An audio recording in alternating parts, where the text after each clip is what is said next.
Pessoal, novo dia, nova leitura. Façam isso sempre aqui comigo ou sozinhos. Novo dia, novas palavras e novas oportunidades. Ainda estou anestesiada, né, com o lançamento do meu livro, os feedbacks que eu estou tendo já. Muito obrigada, me toca muito o coração.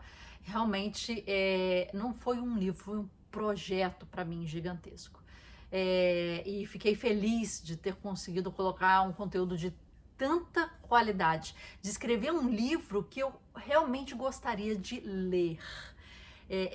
Isso que eu tento em cada trabalho meu, né? Cara, qual livro eu gostaria de ler? E qual livro, de repente, seria meus top 5? Eu quero escrever um livro que ficaria nos meus top 5. E esse é um deles, pelo conteúdo, pela carga de conteúdo que tem.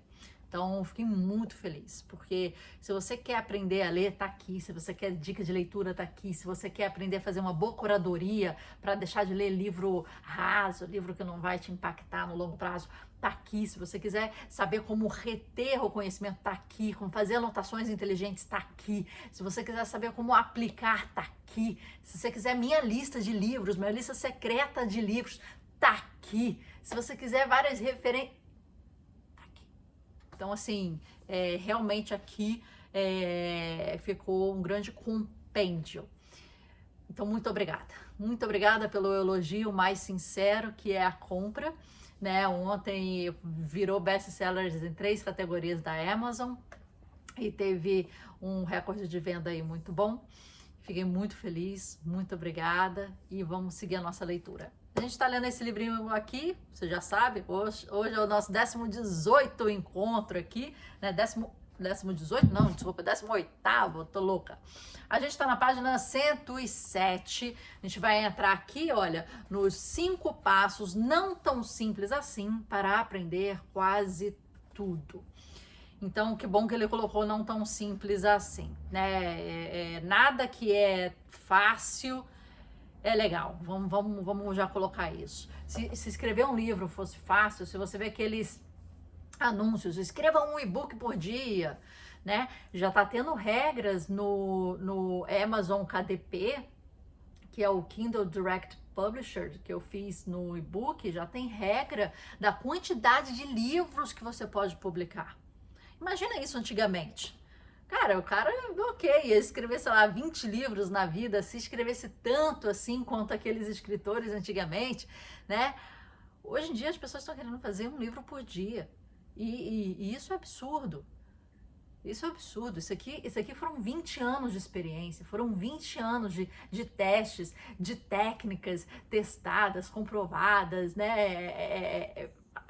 Vividas por mim, né?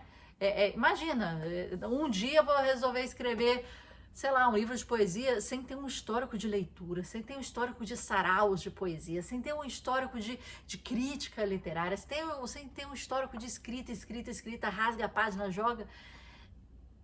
As coisas estão ficando rasas, por isso estão começando a ter limites e regras que são loucas, né? Por que eu vou ter que ter um limite de quantos livros eu posso publicar? Só se a coisa tá virando muito louca, assim, de eu querer publicar um livro por dia. Que loucura, né, gente? Alguns anos atrás, quando praticava mountain bike em declive no norte do Novo México, eu estava andando de teleférico e conversando com um estudante universitário que fez a seguinte pergunta interessante: como percebo que sei o bastante a respeito de um tema a ponto de escrever sobre ele para uma revista ou um jornal importante? O que o rapaz queria, de fato, era era um pouco mais complicado, tinha conexões com o trabalho de conclusão de curso. Mas ele me fez pensar sobre o que era preciso para confiar o suficiente no que aprendi antes de me dispor a dividir a ideia publicamente. O que vem a seguir é minha resposta. Trata-se de um processo de 5 passos, não tão simples assim, para aprender quase qualquer coisa. E é para onde todos é para onde temos que voltar nossa atenção em seguida. Até agora, nosso foco tem sido em estabelecer as conexões de aprendizagem.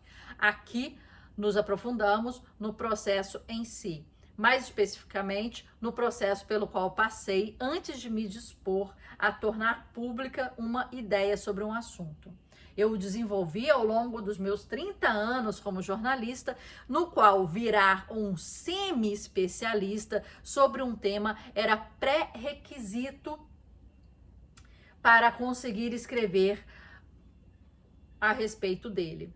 Já que trabalhei em mais de 100 publicações durante um período, cobrindo desde temas sobre ciências biológicas e tecnologias de ponta, até esporte, política, cultura, até me tornar muito bom em diversos desses assuntos em prazos relativamente curtos. Da mesma forma como isso aconteceu, sobretudo na época em que os jornais e revistas tinham orçamento para verificadores de fatos, editores de texto, a precisão das minhas reportagens sempre era submetida a um desafio incrivelmente rigoroso.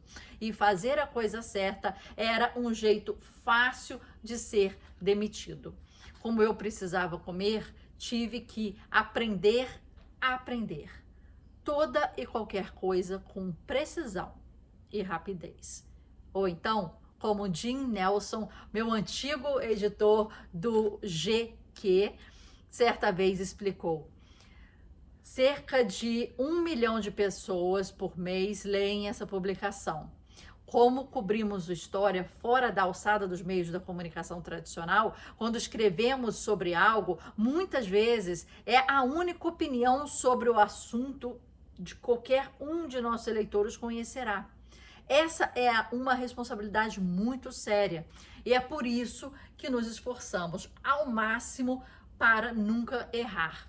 Foi assim que consegui fazer as coisas do jeito certo. Passo 1. Os 5 livros do tolo. Acredito que a quantidade real provavelmente seja diferente para todos, mas quando abordo um tema novo, minha regra de ouro é me permitir 5 livros tolos. Isso é, escolho 5 livros sobre o tema e os leio sem julgar meu aprendizado ao longo do processo. É bom reiterar uma questão: aprender não faz com que nos sintamos mais espertos, pelo menos não no início. No início, aprender nos faz sentir mais tolos. Conceitos e terminologias novas frequentemente geram frustrações novas. Mas não se julgue pela estupidez que sentir ao longo do processo. No caminho rumo ao desempenho máximo, muito frequentemente nossas emoções não são o que você pensa que elas são. Pense na frustração proveniente de ser ruim em alguma coisa. A sensação é de progresso atravancado, a raiva latente, mas na verdade é um sinal de que você está indo na direção certa. De fato, esse nível de frustração está aumentando na presença da neuropinefrina em seu organismo, cuja função principal é preparar o cérebro para aprender. Você precisa sentir uma frustração para produzir essa substância neuroquímica, porque precisa dessa substância para o aprendizado realmente acontecer. Em vez de um sinal de que você está indo na direção errada, a frustração é como uma dica de que está no caminho à direção certa. Portanto, em relação a esses 5 livros, seu trabalho é continuar virando as páginas e se perdoar pela confusão que inevitavelmente surgirá no seu caminho. O objetivo principal em ler esses 5 livros é se familiarizar com as terminologias. Falamos sobre isso anteriormente, mas vale a pena repetir porque, na verdade, a terminologia pode ser uma parte grande da batalha. A maior parte daquilo que dificulta o aprendizado é a linguagem especializada e geralmente são necessários uns 5 livros para começar a se entrosar de verdade com ela.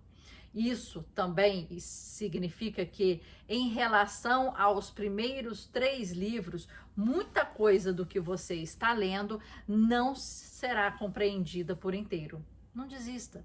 Não volte para o início do livro e recomece a leitura. Não se incomode em procurar todas as palavras que você não conhece. O segredo é não frustrar-se demais e apenas se limitar a continuar. Biologicamente, muito do aprendizado se resume ao reconhecimento de padrões. E a maior parte disso ocorre em um nível subconsciente. Enquanto você estiver lendo, continuará captando pequenos trechos de informação e seu sistema de conhecimento de padrões continuará unindo esses trechos a pedaços maiores. Essas peças maiores se tornam a base dos seus novos conhecimentos. Elas estabelecem essa base de um modo muito particular. Para começar, pegue seu caderno de notas. Faça anotações bastante específicas conforme avança. O objetivo não é escrever tudo o que você pensa que precisa saber. Há somente 3 coisas principais que precisa focar.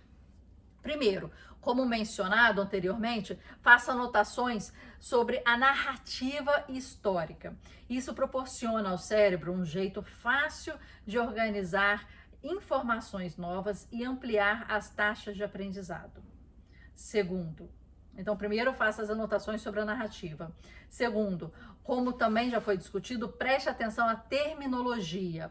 Então, narrativa, terminologia. Se um termo técnico aparece 3 ou 4 vezes, anote-o, procure um significado e sempre que vir a palavra novamente, leia a definição.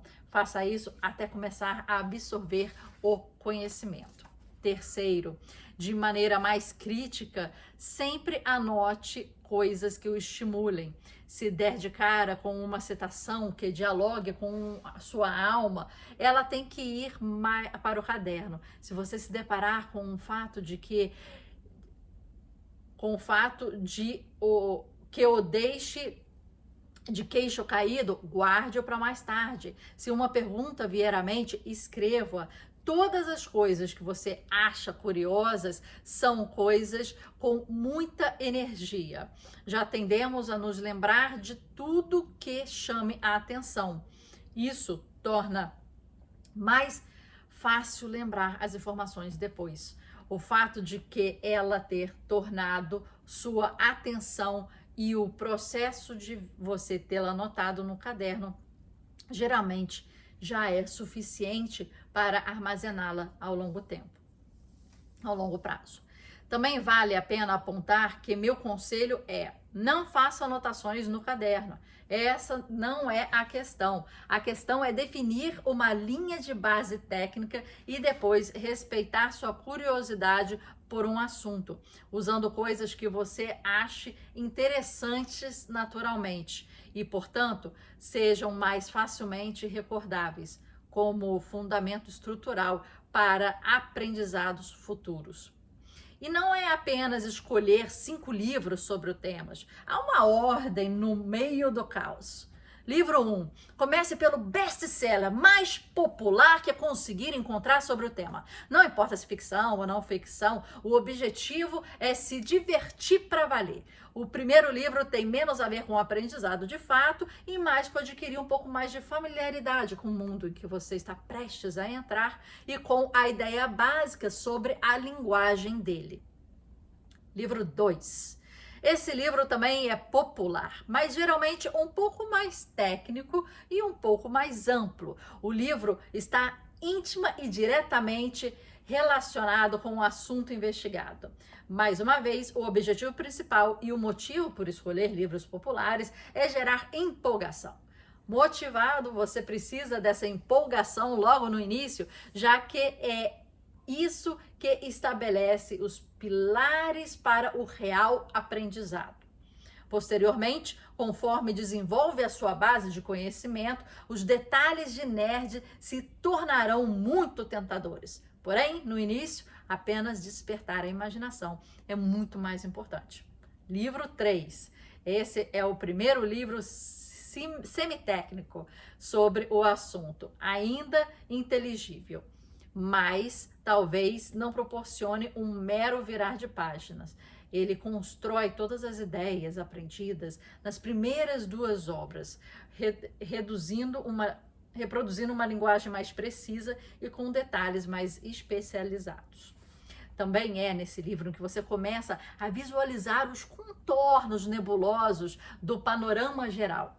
Para esses fins, tente encontrar, no terceiro livro, algo que proporcione um vislumbre desse ponto de vista mais amplo, uma perspectiva sobre o assunto. Se você vem lendo algo sobre árvores, pode ser o momento de aprender algo sobre a ecologia dos sistemas. Se vem estudando sobre terapia de casal, talvez seja a hora de ler algo sobre a história da psicologia social. Livro 4. Chegamos. O 4º livro é a primeira obra científica de verdade que você lerá sobre o tema, que nem chega de perto da diversão dos outros 3 primeiros, mas lhe dará uma ideia do tipo de problemas em que verdadeiros especialistas da área estão pensando. Preste muita atenção às limitações atuais do setor. Tenha uma noção de quando, por quê e com quais ideias de base o pensamento contemporâneo a respeito de um tema começa e termina. Da mesma forma, descubra onde está a loucura, as coisas que os especialistas acham bobagem. Pode ser que você não concorde com essas opiniões, mas precisa saber que elas existem e, o mais importante, por que elas existem. Livro 5. Nem sempre esse é o mais difícil de ler. Muitas vezes pode até ser o 4º, mas muito frequentemente é o mais difícil de compreender. Isso porque o objetivo é um livro que trate diretamente do futuro do tema, a direção que está seguindo, quando está seguindo, um livro que lhe dá a sensação de vanguarda. Após ler esses 5 livros, geralmente o cérebro armazena dados suficientes para lhe dar um gostinho da área. Você vê aí que ele fala, leia 5 livros de densidades distintas, que aí você vai ter um gostinho. É tipo assim, tá salgado. É um gostinho da área. Entenda isso. A linguagem familiar, o panorama geral macroscópico saltou aos olhos. Aqui é onde começa a verdadeira compreensão. Quando você consegue começar a fazer perguntas pertinentes e articuladas sobre o tema, pode confiar que aprendeu o básico. Como fica isso no mundo real? Bem, considere seu primeiro romance, The Angle Quickest for Flight. O livro é sobre 5 pessoas que tentam invadir o Vaticano para recuperar um dos textos fundamentais da Cabala, obra roubada dos judeus no século XIII e depois ocultada nos arquivos secretos. Pense nele como o Código da Vinci, só que uma década antes de existir o Código da Vinci. Para escrever esse livro, precisei conhecer um pouco da história do Vaticano e dos arquivos secretos. Então, o que eu li era para me atualizar sobre o assunto? Livro 1. Então, o que eu li para me atualizar sobre o assunto? The Assassine, O Assassino, de Thomas Gifford. É um thriller sobre o envolvimento da igreja com roubo de obras durante a Segunda Guerra Mundial e foi um passeio divertido que me fez vislumbrar o interior do Vaticano, aprendi algumas coisas sobre a língua e tive uma noção do mundo que eu estava prestes a entrar. Livro 2, The Decline and Fall of the Roman Church, o declínio e a queda da Igreja Romana, de Malachi Martin. Martin é um ex-jesuíta e estudioso da história do Vaticano e escreve ficção e não ficção populares sobre o tema, mas uma leitura bastante fácil, mas cheia de informações. Livro 3, A História de Deus, The History of God, Uma História de Deus, de Karen Armstrong. Armstrong é uma das acadêmicas mais respeitadas da área e esse livro conta a história de 4.000 anos do nascimento do judaísmo, do cristianismo e do islã, o que me dá uma ideia macroscópica do tema. Armstrong também é uma escritora muito talentosa, ou seja, esses 4.000 anos passaram muito mais rápido do que você talvez presuma. Livro 4. The Secret Archives of the Vatican, Os Arquivos Secretos do Vaticano, de Maria Lousa Ambrosini e de Mary Willis. Esse é o principal livro sobre o tema. Denso, detalhado e direto ao ponto. Livro 5, Inside the Vatican, Dentro do Vaticano, de Thomas Rees. Não é exatamente um livro que dá uma espiada no futuro, mas oferece uma visão imensamente ampla sobre o passado. A obra é um estudo exaustivo e acadêmico da organização religiosa mais complexa do mundo. Não precisa dizer mais nada. 2 observações finais. Primeiro, o objetivo desse exercício é ajudá-lo a aprender sobre temas, não habilidades. Se quer aprender alguma habilidade, como tocar piano, você não vai adquirir essa competência, né? Lendo, o que ele quer dizer. Mais tarde, nesse capítulo, falaremos a respeito da aquisição de habilidades. Por ora, comecemos pela aquisição do conhecimento. Segundo, em tempos de TDAH, quer dizer, o transtorno, como é que é? TDAH. É isso aí. Em que as pessoas não gostam de ler, 5 livros parece muita coisa. Parece. Definitivamente não é. 5 livros é menos do que alguém leria no primeiro semestre de qualquer curso de faculdade. E hoje em dia, não sei, minha gente. O Steven tá bem positivo aí. Eu acho que as coisas aqui estão meio difíceis. E não se iluda quando acabar. Você ainda não saberá tudo. Ok. Por isso, hoje em dia, existe chat, GPT, pra gente bater um papinho. E existe agentes de AI para a gente resumir certos livros e existe, né, outras coisas de inteligência artificial que eu acho que as pessoas vão fazer isso hoje em dia, né? Criar agentes de AI baseado, subir esses 5 livros, criar um agente de AI, pedir resumos e fazer perguntas. Eu acho, Steven, fica a dica, tá chegando o AI. Passo 2, seja ignorante. Então, calma aí, o passo 1, a gente viu que você vai escolher 5 livros, que ele chama de tolo, eu não tô chamando de tolo, esses são 5 livros com abordagens diferentes. Passo 2 aqui, seja ignorante. Quando acabar de ler esses 5 livros, seu caderno deverá ficar cheio de perguntas. Reveja-as, muitas delas agora terão respostas. E as que sobrarem são matéria-prima para o próximo passo do processo. Buscar especialistas com quem conversar sobre as perguntas. Então, livros de densidades diversas e depois especialistas. Pessoalmente, como repórter, eu obtive vantagem nesse passo. É infinitamente mais fácil ligar para um ganhador de prêmio Nobel com o nome de New York Times do que tentar terminar uma monografia da faculdade. Mas a maioria das pessoas adora falar sobre o que faz. Portanto, se você não consegue colocar um ganhador de prêmio Nobel ao telefone, envie uma mensagem a um dos alunos de graduação, contanto que faça o dever de casa e as perguntas genuínas, a maioria das pessoas aceitará conversar com você. Na verdade, a maioria não vai querer calar a boca. A questão é deixar seu orgulho de lado e conversar com pessoas que são mais espertas do que você. No meu caso, sempre peço que me expliquem as coisas como se eu tivesse 4 anos de idade. Quero ser o ignorante da conversa. Como sei que conversei com um número suficiente de especialistas? Quando eles começarem a falar para o ignorante que ele está fazendo perguntas boas. Então, tenho certeza que estou no caminho certo. Alguns detalhes cruciais. Conduzir entrevistas é uma habilidade. É bem difícil conduzir entrevista, minha gente. Eu tenho 2 podcasts, um específico com convidados. A gente está chegando no Mar Hubcast a 75 entrevistas, está saindo uma por semana. É bem complicado mesmo, tem vários tipos de entrevistados, você tem que ter um jogo de cintura. O meu é editado, mas é como se fosse ao vivo, porque os cortezinhos são muito poucos, né? É mais inserção de fotos, imagens que eu faço na edição, mas é como se fosse sequencial, né?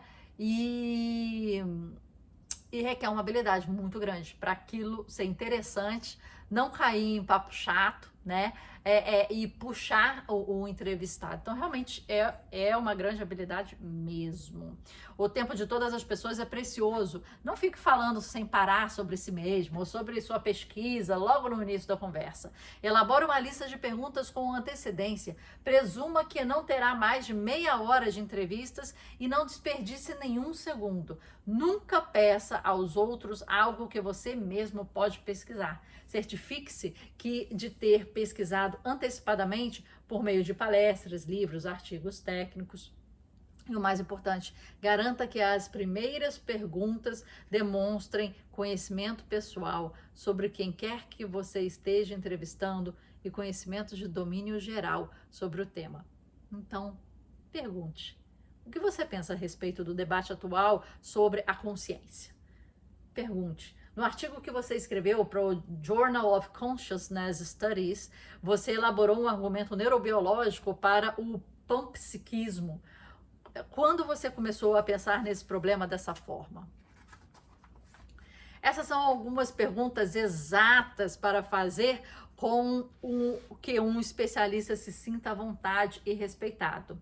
Você está lhes mostrando que reservou um tempo para pesquisar sobre os trabalhos antecipadamente e eles podem falar livremente em linguagem técnica, pois você consegue acompanhar. Grave a conversa e faça anotações o tempo todo. Escreva as coisas que chamarem a atenção, as mesmas regras de leitura. Use uma gravação para checar os fatos 2 vezes e para ter uma cópia de tudo aquilo que você não entendeu da primeira vez. Tá.